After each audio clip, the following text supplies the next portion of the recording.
He hecho por un lado la parte específica de cada uno de los sectores y después hay una parte común que afecta a todos. Y eso lo diré al final. Bueno, la parte específica de productos lácteos y helados, que se publicó el año pasado, allá en enero, recogía qué productos se pueden elaborar, que estén flexibilizados. Pues a partir de leche pasteurizada, es decir, aquella que está tratada higiénicamente, se puede elaborar la propia leche pasteurizada, los yogures, como leches fermentadas, kefir, bueno, cuajada, el queso fresco, el semicurado, la mantequilla, nata, etcétera. Y luego, como últimamente es un sector que es muy creativo, pues dijimos, bueno, pues vamos a poner un otros por si acaso aparece algo que no está definido como tal y que tengamos que empezar haciendo la primera modificación. Y bueno, pues en ese otro ya veremos a ver qué se mete. Si aparece alguien que dice, yo es que hago no sé qué, y es efectivamente un producto lácteo con leche higienizada, lo metemos ahí y se acabó la historia. Cuando tengamos tiempo después ya modificamos la orden, pero así no se paraliza algo que alguien quiere hacer, ¿eh? Y a partir de leche cruda, ¿qué se puede hacer? Pues solamente el queso madurado mínimo 60 días. No hay más historia. Y son 60 días. No son ni 40 ni 45, son 60 días. Luego comentaré esto al respecto porque, aparte de contaros las condiciones higiénico-sanitarias, mi obligación como sanitario es dar también alguna opinión de problemas que vemos y que creo que todo el mundo los debe conocer y los tiene que evitar, ¿eh? Y luego los helados. Lo de los helados fue un añadido último en una de las últimas reuniones que tuvimos con el sector, porque esto era una de las cuestiones que empezaba a hacer la gente. Es que fulanito ha empezado a hacer helados, pero si no habéis metido helados. Y ya cuando estaba ya todo aprobado, dijimos, bueno, pues vale, darnos un tiempo, vamos a valorar cómo metemos los helados, qué condiciones tienen que cumplir y lo incluimos. Y bueno, pues al final lo incluimos. Volúmenes de producción. A ver, poner números, yo creo que para mí fue quizá una de las cosas más difíciles, porque o tienes la sensación de que te quedas corto y no llegas, o que te has pasado, o que entonces echas mano de los datos que tienen los compañeros de las diputaciones, de explotaciones, de número de animales, de litros de leche, de lo que te cuenta la gente que quiere elaborar, no sé, todo eso lo metes ahí en una especie de mapa de tutum revolutum y dices, bueno, y además, claro, tienen que elaborar productos y que bueno, que se pueda vivir de ello, porque si no, apaga y vámonos, para eso no hacemos nada. Y bueno, pues después de muchos cálculos y discusiones y tal, lo hemos dejado ahí. Pero yo suelo decir siempre lo mismo en las charlas que hemos ido dando. Como está en una orden, los números y aspectos se pueden cambiar con la rapidez en función de lo que se nos plantee y se nos proponga una vez estudiado. Es decir, que si nos hemos quedado corto, digo nos hemos quedado corto porque si nos hemos quedado muy largos, pues bueno, pues esto está ahí. Si vemos que hay alguna consecuencia negativa, pues entonces somos nosotros los que tomamos la iniciativa. Pero bueno, si nos hemos quedado corto, lo podemos ampliar, ¿eh? Pero lo que en estos momentos está en la orden es 100.000 litros de leche al año transformada para leche de vacuno, 30.000 para leche transformada de ovino y 40.000 para leche transformada de caprino, en función de lo que se necesita para hacer, por ejemplo, un queso de cada una de las 3 variedades. Yo pregunto, si no se llega a esas cantidades. No importa, ese es el máximo, es decir, se puede llegar hasta ahí o lo que no se puede hacer es sobrepasar. Bueno, a ver, no sé, pues si alguno anda ahí un poquito más, por el hecho de que en vez de ser 30, no sé, sean 32, nadie nos va a ver, nadie va a sacar la libreta y decir, a ver, ¿cuántos quesos has hecho? No sé qué. Lo puedes hacer porque al fin y al cabo todos los quesos van a ser loteados, vamos a saber la cantidad que se hacen y todo lo demás, pero a ver, son números que normalmente tienen su margen de... Pero estos son los máximos.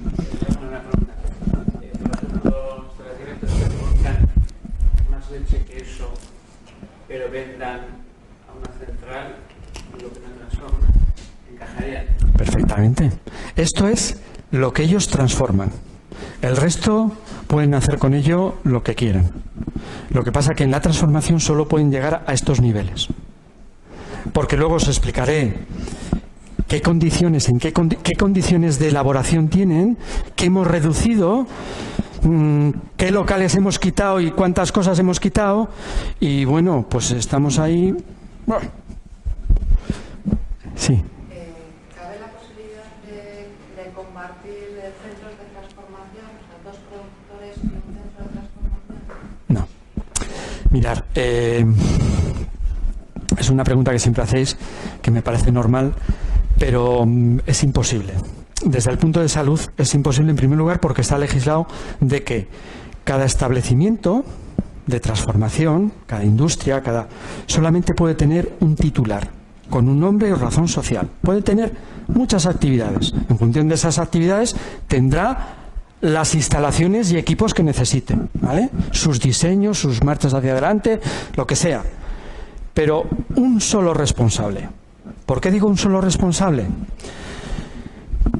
Pues porque si hubiera varios que van a trabajar a esas instalaciones y que van a hacer su propio producto y lo van a poner en el mercado con su identificación de producto, si tuviéramos un problema de intoxicación en el que los lunes y miércoles va Pachi y los jueves y viernes va Amaya, y resulta que los quesos que ha vendido Amaya ha producido una listeria a una persona que está en tratamiento oncológico y que resulta que las palma porque la listeria le machaca y no le mata el cáncer, que es lo que está pasando, de repente la responsabilidad jurídica, ¿a quién se la adjudicamos? ¿A Pachi o a Amaya? Porque ni los gérmenes de Pachi tienen color rojo ni los de Amaya color verde. Porque si les viéramos, pues diríamos, no, este era de Amaya. No. Es decir, la complicidad de buscar la responsabilidad jurídica es de un solo titular. Si en esa, no sé si llamarlo cooperativa, tiene un nombre o razón social, una gerencia y un responsable jurídico, se va a cargar con todo el pastel. Vayan 1 o 25, pero se carga con el pastel él. Y luego hay un añadido más de problemas. Cuando vamos a hacer el control oficial y además cuando los propios operadores tienen que hacer su propio sistema de control para fabricar dentro de unas condiciones mínimas para evitar que efectivamente haya listeria o haya salmonela o haya no sé qué, lo van a tener muy difícil, porque si el anterior del que elaboraba el lunes yo voy el martes y lo encuentro sucio entre comillas, una suciedad macroscópica, ya no te cuento la microscópica, la que no vemos. Si lo encuentro sucio, ¿qué hago? ¿Qué hago yo con mi sistema de autocontrol? Es que no me cabe a mí en la cabeza. Entonces, si hay productores, tienen que entrar todos en la sistemática de que vale, puede que de entrada un solo titular, un solo responsable jurídico. Y después, a partir de ahí, tiene que haber un buen entendimiento entre todos para que haya un sistema de autocontrol común, responsable. Imaginaros que se va y no funciona la pasteurizadora. Y el técnico le requiere, bueno, como usted hace queso con leche pasteurizada, le paralice la actividad hasta que tengamos la pasteurizadora funcionando. Y nadie hace caso. ¿A quién se le achaca? ¿A quién la estropeó? Es muy complicado, ¿eh? Por eso, legislativamente, sacamos una norma de tramitación del registro sanitario a nivel de Euskadi en la que el establecimiento tiene que tener un titular. A partir de ahí, pues yo qué sé, hay gente que se hace marcas blancas en industrias, pero no va el de la marca blanca a hacerse allí el queso, por poner un ejemplo, o a hacerse la conserva. No, no, no. La industria, con ella establece unas condiciones, la ficha técnica del producto, firman unos contratos, unas responsabilidades, y tú vas y me fabricas en el producto que yo quiero en tu industria, porque la he visto y me gusta, sé que trabajas bien y tal. Pero aún así, los que hacen marcas blancas suelen ir a hacer auditorías a esas industrias para tener siempre datos objetivos para demostrar que ellos, al menos, sus responsabilidades las han cubierto. Entonces, yo ya lo siento, pero no puede ser. Porque es una pregunta que sí que nos ha hecho gente y que, bueno, pues... Pero luego un ganadero pequeño que no le lleguen los litros o que le sobre que hace más que si le compra al ganadero de la leche, eso en realidad... No lo hemos limitado. No, no está cerrado. Casi, no está cerrado. Por lo menos en leche. Donde está cerrado es en huevos. Pero en leche entendíamos que lo mismo que en verduras, en vegetales, es que encima son estacionales y completarlo con la producción de otro. Lo que pasa que cuando tú adquieres el producto de otro, en concreto leche, pues en primer lugar tiene que estar inscrito en el REGA. Le tienen que hacer los controles mensuales de la leche. Independientemente de eso, tú se lo vas a pedir a él, porque estás recibiendo una materia prima de la cual tienes que tener plena información, porque la vas a mezclar con tu leche, que sí que sabes perfectamente lo que tienes y cómo lo tienes, para evitar problemas. Pero no hay límite, ¿vale? Es decir, tú puedes completar con leche procedente de otra explotación. Inicialmente, esto fue también de mucha discusión, porque realmente el planteamiento era generar alimentos que se transformaban a partir de materias primas que uno mismo trabajaba. Que de alguna manera, por ejemplo, el decreto de productos artesanos habla de ellos. Entonces, bueno, esa limitación llegamos al convencimiento de que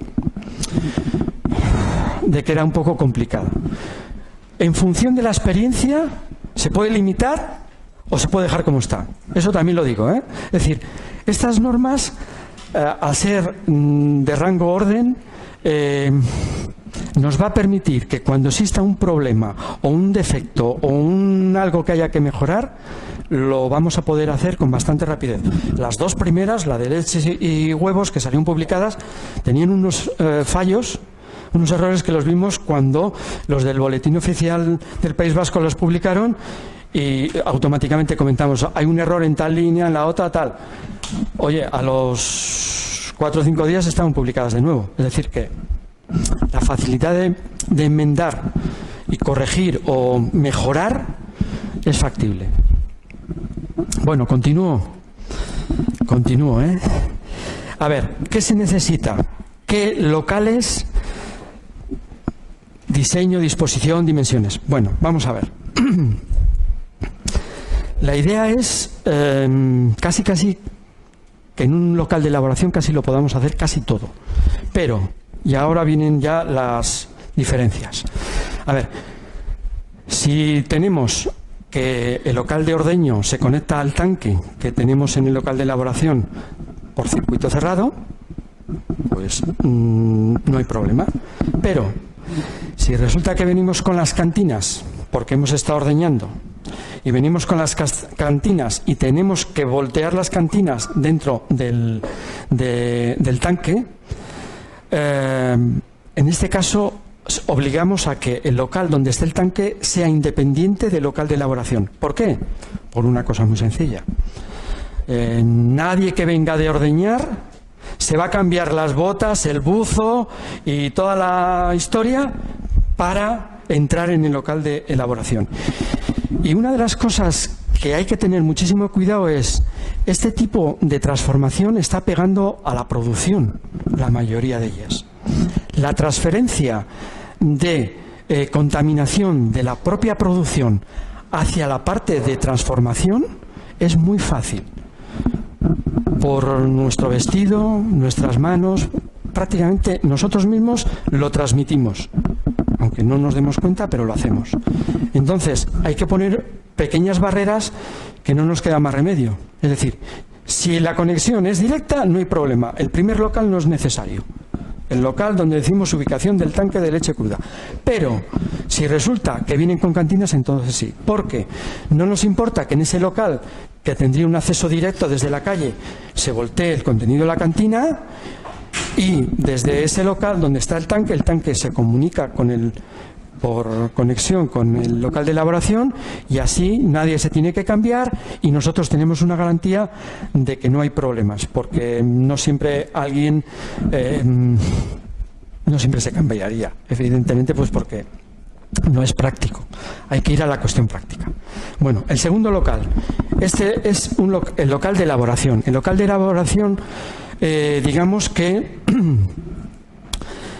tiene diferentes zonas o emplazamientos para hacer las operaciones. Por ejemplo, si tenemos ubicado el tanque, pues hay que buscarle un rincón para el tanque, que normalmente pues será más próximo hacia donde tengamos la sala de ordeño, para que la conexión sea lo más cortita posible, porque cuanto menos circuito tengamos de recorrido, menos posibilidades de contaminación vamos a tener y mejores limpiezas vamos a hacer. Es decir, a la vez, como si le vamos a dar pasteurización a la leche porque vamos a hacer productos con leche tratada térmicamente, hay que ubicarle pegando al pasteurizador. Y después, las funciones en función de los trabajos, si hacemos cuajado, prensado, fermentado, salado. Lo del salado ahora lo explico. Entonces, bueno, pues hay tiempos diferentes. Igual tenemos una mesa que vale para todo, o una zona, o en función de... pero un diseño un poquito lógico en función de la actividad que se va a hacer en cada una de esas partes. El salado, si se hace por inmersión en tanque de salmuera, tiene que ser refrigerado, y si se hace por contacto tiene que haber una zona donde podamos aplicar la sal. Luego vamos a tener que limpiar los moldes. Y como estamos hablando que es el mismo local, la zona de limpieza de moldes, lira, lo que sea, todo ese tipo de utensilios, tenemos que evitar las salpicaduras hacia la zona de fabricación. Entonces siempre ubicaremos el fregadero y demás, los elementos de limpieza y de productos de limpieza en esa zona, de tal manera que pues los productos de limpieza con que se metan en un armario para que podamos tener desinfectantes, desengrasantes, desincrustantes, porque en el tema del lácteo, para hacer el zip de limpieza del circuito se necesita un desincrustante, pues eso está pegando a esta zona de limpieza que llamamos. Y luego, pues envasado, embalado, eso depende del producto final. Eso se va a hacer en tiempos muy diferentes. Con lo cual, en el mismo local también se puede hacer, pero en tiempos distintos. Porque, obviamente, si tenemos un queso curado y le tenemos que cepillar, bueno, pues si resulta que tenemos un local donde hacemos la venta, pues igual es el sitio mejor, ¿eh? Pero si no tenemos, pues en el local de elaboración, como lo hacemos en tiempos diferentes, pues perfectamente podemos hacer el cepillado de los quesos. A ver, cámara o local, por lo tanto, el primer local que he dicho para el tanque, igual no es necesario si no vienen cantinas. Lo segundo, necesitamos un local de elaboración, eso está claro, con diferentes zonas. Es el local más amplio, ¿eh? Luego, por tecnología pura y dura, necesitamos una cámara para madurar el queso, porque si no, cámara o local, porque aquí el productor del queso es el que marca las condiciones de temperatura y de humedad y del tiempo que lo tiene. Bueno, mínimo, si es de maduración, 60 días. A partir de ahí lo puede tener lo que quiera, ¿eh? Por lo tanto, lo de la cámara local de maduración es casi una exigencia, pero tecnológica. Pero, lógicamente, se debe hacer en un local aparte, pues porque si no, no hay manera de regular ni temperaturas ni humedades. Es que sea más grande, sea más pequeño, eso ya va en función de la producción. Luego, he puesto aquí dispositivo o local para almacenamiento de materias primas en función del volumen. Bueno, vamos a ver, las materias primas, estamos hablando que aquí el 99% es la leche. Luego, que tenemos cuajo o no tenemos cuajo, que efectivamente, pero eso en un armarito va que sobra, o en una pequeña cámara, vamos, de más y de sobra. Y luego, con el tema de helados, que también influye al punto de venta de cualquier otro de los productos, lo que pasa que la venta de helados normalmente... A ver, me explico, para no... tenemos, por ejemplo, obradores de helados que son de carácter no industrial que están en el centro de la ciudad. Y que, por ejemplo, pues, y que vende, y tú vas a comprar allí el helado, el cucurucho, lo que sea. De esos tenemos unos cuantos. Entonces, estos antes tenían registro sanitario. Ahora, si se acogen a flexibilidad porque les interesa, pues se les quita ese tipo de registro y se les da el autonómico. Pero claro, estos locales, pues lo que hacen es casi venta directa del helado. Entonces, hemos metido en la norma de que al menos un local de venta diferente al obrador tiene que haber. Pero casi esto nos pasa también con el resto de productos. Es decir, si tú elaboras quesos curados y te vienen a comprar, no es obligatorio que tengas un sitio para que entre la gente a vender. Tú le puedes sacar perfectamente pues, a la zona o a la puerta el queso que se quiere llevar y se acabó. Cuanto menos gente extraña entre al obrador, siempre es mucho mejor. Cada uno venimos de un sitio y llevamos diferentes cosas. Entonces, una industria alimentaria hay que tener bastante, no sé, cuidado con lo que se hace. Porque después, cuando suceden cosas, dices, ahí va, si efectivamente me ha aparecido una salmonela, ahora a nosotros nos ha aparecido una salmonela en queso curado. Qué cosa más extraña, una salmonela en queso curado. Hacía años que no lo veía, muchos años, ¿eh? Empiezas a investigar y nos hemos ido al cuajo. El cuajo era cuajo natural, porque la salmonela tenía unas características de salmonela procedente de animales. Pues el cuajo no era. Al final, algún animal estaba eliminando salmonela y además lo hacía en cantidades importantes, porque si cogemos una muestra que se compone de 5 ejemplares y en los 5 tenemos bingo y tenemos salmonela, eso quiere decir que, Dios mío, está plagado de salmonela. Con lo cual, a veces ocurren cosas o problemas que, por lo tanto, si se utiliza el cuajo, estaría bien de vez en cuando mandar a analizar el cuajo, por si acaso. Estaría bien tomar ciertas medidas con él para manejarle correctamente, porque hay ese riesgo, el riesgo de contaminación a través del cuajo.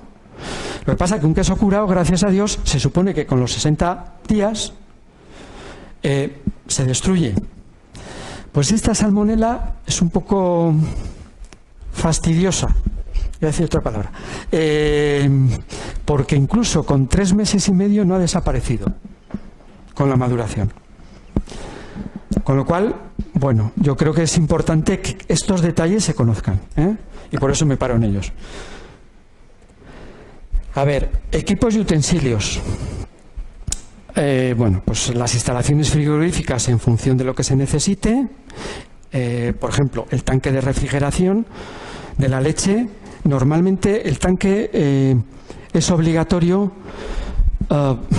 porque almacenas la leche más de 4 horas. Es decir, ordeñas y la tienes en el tanque más de esas 4 horas, porque si no, la norma te permite que si tú la procesas antes de las 4 horas, la conviertes en queso, no es necesario refrigerarla, porque la vas a tener que calentar para hacer el queso, así que permite la norma ese margen de 4 horas.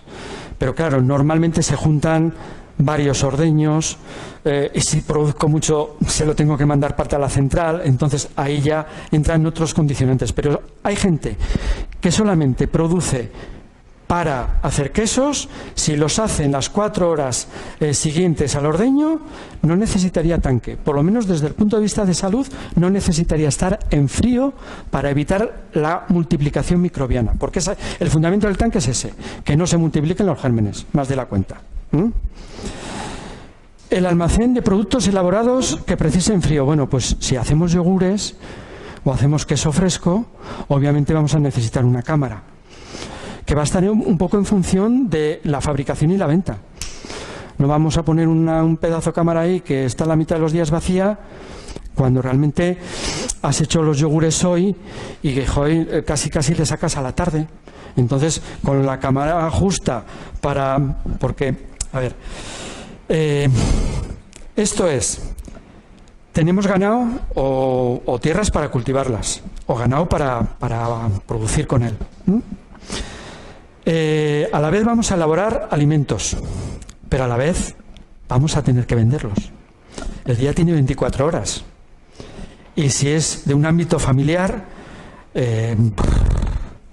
mucho trabajo hay que meter, ¿eh? Entonces, producir, transformar y vender, lo más importante vender, ¿eh? Porque si no, se tiene lo que se tiene. Entonces, yo creo que se producen volúmenes muy concretos y en función de esos volúmenes, que es la expectativa que tú tienes de vender, pues vamos a aquilatar los equipos. Pues hay cámaras más grandes, hay cámaras monstruosas en las que entra este edificio entero. Pero, pues, ¿para qué? A ver, solamente pedimos, bueno, cuando se hace helados tiene que haber congelación, obviamente. Estos equipos frigoríficos solamente pedimos que tengan termómetro exterior, vamos, de lectura. No pedimos que tengan termógrafo. Los establecimientos con carácter industrial de registro sanitario se les exige que tengan termógrafos, es decir, registros gráficos de la temperatura a cada momento, que van grabando ellos las oscilaciones de la temperatura, con sistemas de alarma si se pasa de los rangos que tienen establecidos.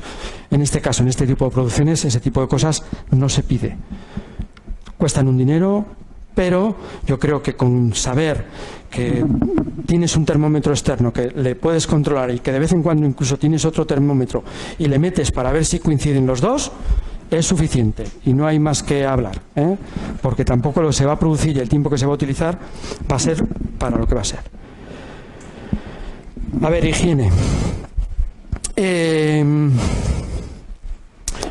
Lo de mantener a temperatura aquellos productos que necesitan estar en temperatura es una cosa de perogrullo, pero lo tengo que decir, porque, bueno, para eso soy de sanidad. Las contaminaciones cruzadas. Esto sí que me voy a parar aquí un poco porque me parece muy importante. Hay contaminaciones cruzadas, normalmente es de la materia prima que está sin tratamiento térmico o que está en crudo hacia productos terminados. O los trabajamos en tiempos distintos con una limpieza previa o se hacen en zonas diferentes. Es importante porque la transferencia de las materias primas crudas al producto terminado es fácil.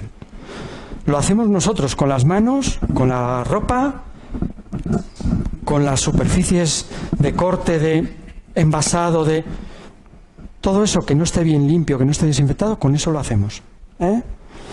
Y en quesos, aparte de la listeria que he comentado antes, que nos preocupa mucho porque afecta a poblaciones normalmente de riesgo, que son mujeres embarazadas, personas con tratamiento de cáncer, niños y ancianos. A estas personas, a cada una les hace una faena. A la embarazada le suele provocar el aborto. Si no aborta, el niño o niña que nace suele tener problemas neurológicos. Hay ejemplos por ahí de gente conocida de televisión que tiene algún problema de estos. Hijos con ese problema. A los que están con tratamiento oncológico, como están con ese tratamiento, las defensas están muy bajitas. Entonces, la listeria es muy agresiva, es bastante fastidiosa. Entonces, hemos tenido casos de gente que fallece por la listeria y no por el cáncer. Lo cual, eso a nosotros nos deja bastante...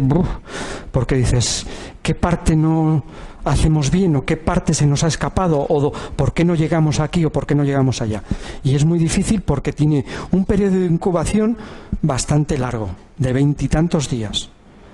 Y desde que tiene los primeros síntomas, es decir, desde que ingiere el alimento y tiene los primeros síntomas, si han pasado 20 y tantos días, cuando le vamos a hacer la encuesta y preguntarle qué es lo que usted ha comido para intentar relacionarnos y buscar los orígenes, no hay manera de enlazar unas cosas y otras. La listeria. A ver, una que no es tan así tan negra, que lo he pintado aquí, me parece el terror. Sí que lo es, pero bueno. Los Staphylococcus aureus, estos producen una toxina cuando la oveja o la vaca tienen mamitis, al ordeñar y no darnos cuenta que tienen mamitis subclínica, pasa el germen, el estafilo, a la leche. Allí lo que hace es multiplicarse y producir toxina resistente a todo. ¿Qué ocurre? Pues que cuando comemos el queso, de repente, nada, a las 2 horas, es entre 2 y 4 horas, pues unos vómitos, un malestar, un dolor gástrico, una historia que dices, madre, ¿qué pincho me habrá sentado mal? Normalmente se lo achaca a la gente a qué he comido, pero no al queso, porque al queso le ves tan sano y tan majo que dices, bueno, pues no, el queso no. Bueno, pues repiten.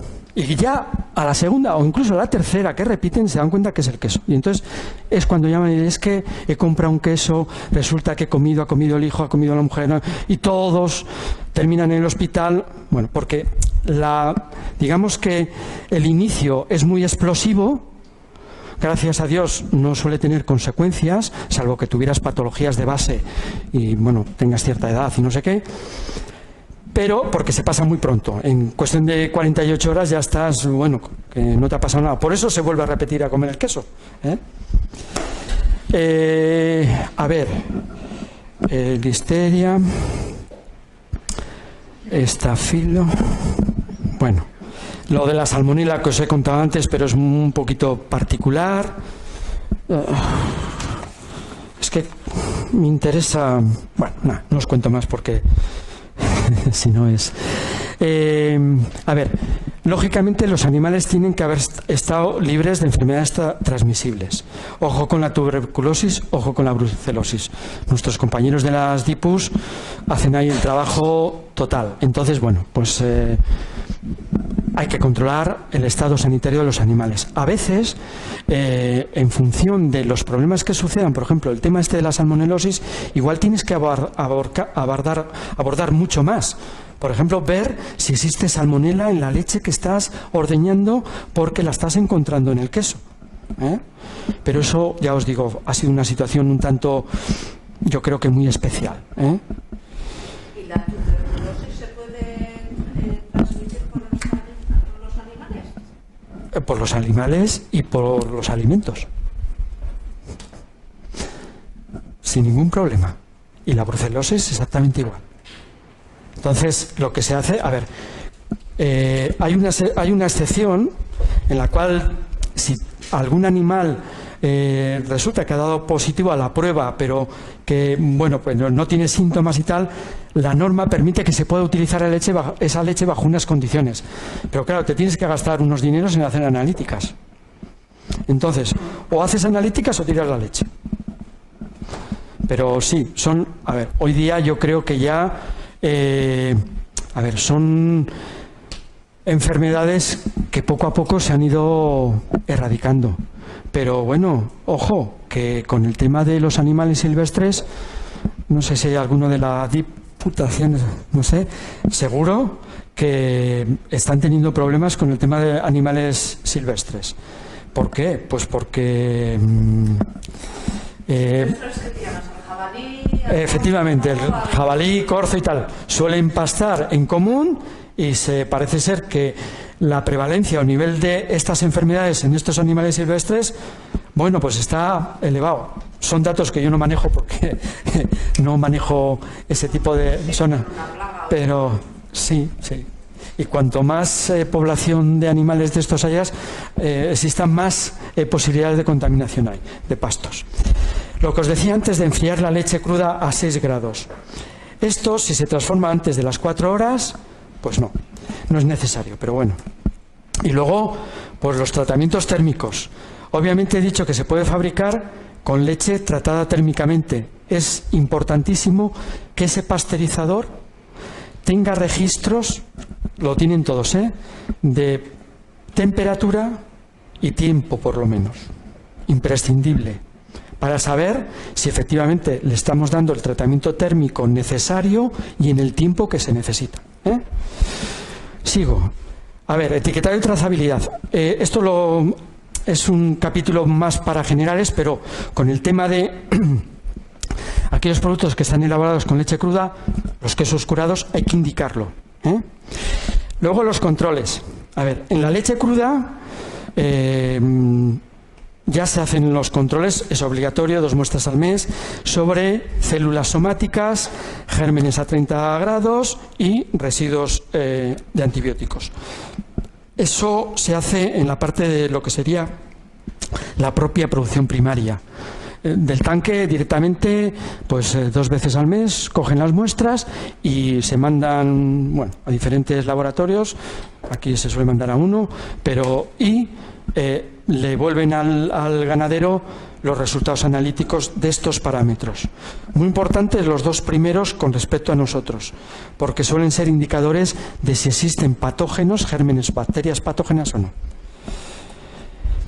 La leche que está higienizada y los productos lácteos fabricados con esta leche,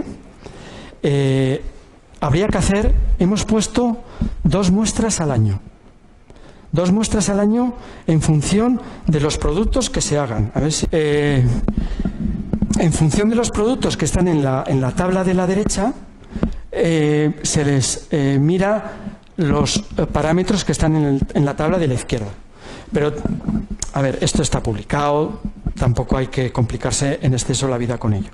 Lo importante hay que saber es que hay que hacer 2 muestras al año por producto diferente que se fabrique, que una vez que se coge un histórico en el que sale negativa se puede reducir a 1, y que las muestras se componen de 5 ejemplares. Esto es muy importante. Hemos preferido que haya menos muestras, pero que sean representativos. Esto, hay un reglamento comunitario que establece la representación y en este caso habla de n igual a 5, que es el número de muestras que hay que coger de cada lote. Vale, los huevos. Sí, dígame. El E. coli que he leído ahí, ¿eso qué gérmenes? Pues mire, el E. coli está normalmente en el intestino de los animales. Se elimina por las heces, principalmente. También se elimina por la leche. El E. coli ¿Puede estar en el agua? también, pero porque el origen ha sido contaminado a través de los animales por las defecaciones y demás que puedan contaminar el agua. Pero no el agua en sí lo tiene porque lo tiene, no. El origen siempre son los animales, somos nosotros, los animales vivos, que lo contaminamos todo. Porque el animal lo puede tener en su interior, no sufrir la enfermedad, pero ser portador. Y el problema del E. coli es que si tiene una toxina, por ejemplo, recordarán el tema de los pepinos, de las intoxicaciones y las muertes que hubo en Alemania por consumo, decían, de pepinos españoles. Pues no eran los pepinos, eran los brotes germinados. Es decir, se habían comprado las semillas de las que sacan los brotes. Hay brotes de garbanzos, de lentejas, de una serie de vegetales. Las semillas estaban contaminadas y al ponerlas a germinar, con la temperatura y la humedad, el E. coli se multiplicó y como normalmente comes el brote tal cual, únicamente que cortas, el brote estaba contaminado y lo que provoca es que si tiene una toxina, que se llama, bueno, una toxina muy peligrosa, puede provocar problemas de riñón. Y en función de la edad de la persona afectada, pues puede tener problemas serios de supervivencia. Uno de los problemas que a veces ocurre en la carne es que se detecte, o en las verduras frescas, es que se detecte E. coli porque se hayan o regado las verduras con aguas contaminadas de él, y si es la carne, porque en el faenado de la canal se ha manchado con heces que contenían E. coli. Luego pican la carne y cuando te comes la hamburguesa, que está poquito hecha, sufres la intoxicación. Y Bueno, casi lo dejo ahí porque si no sería entrar en términos demasiado técnicos y creo que tampoco... Igual con esto ha quedado más o menos claro. Sí, pero bueno, no lo tengo claro. Bueno. Porque es un agua que yo no bebo. Bueno, hay gente que es resistente. Hay E. colis que no provocan enfermedad. Ojo, ¿eh? Claro, pues le puedo decir que hay una variedad muy importante, pero dentro de esa variedad muy importante, dentro de esa variedad hay un número de especies que producen esa toxina y son un listado importante también, ¿eh? Bueno. Respecto a E. coli, nosotros hemos tenido